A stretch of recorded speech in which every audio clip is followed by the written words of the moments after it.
गरुड़ पुराण की कथा आती है कि यमराज जी एक तोता को देख के हंस गए।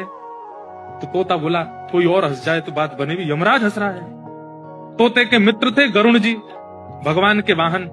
तो अपनी पहुंच लगाते हैं ना लोग, जब संकट में आते हैं तो अपनी पहुंच लगाते हैं, जैक लगाते हैं, हाथ पांव फड़ाते हैं। गरुड़ जी को कहा कि भैया तुम कैसे भी एक काम करवा दो। बोले क्या? ये यमराज जी मुझे देख के हंस गए हैं, मुझे लग रहा है अब मेरे जीवन के दिन 4 बचे हैं। तुम कैसे भी भगवान से कहकर के मेरी जो जीवन अवधि है उसको बढ़वा दो, क्योंकि मुझे पता है कि ये यमराज जी तभी हंसते हैं जब किसी को उठाना होता है। गरुड़ जी बोले भगवान से बाद में बात करूंगा, पहले तुम मेरे पास आओ, बैठो मेरी कमर पे।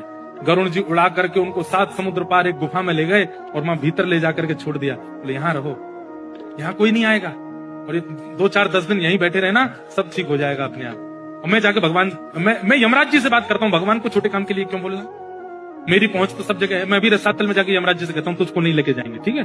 तोता बड़ा खुश हुआ, बहुत बढ़िया है, मैं यहीं रह लूंगा 4-5 दिन। यमराज जी के पास गए सीधे गरुड़ जी।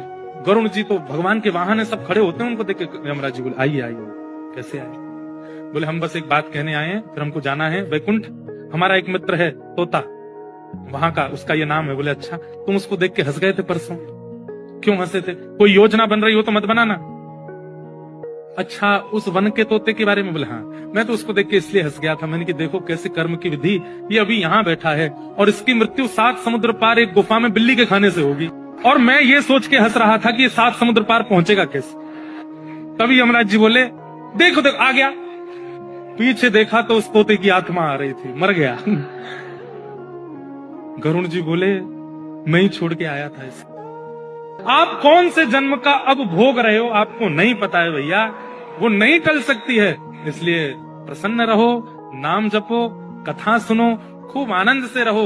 इस बात का दोष मत दिया करो कि हम इतना अच्छा करते हैं, हमारे साथ बुरा क्यों होता है।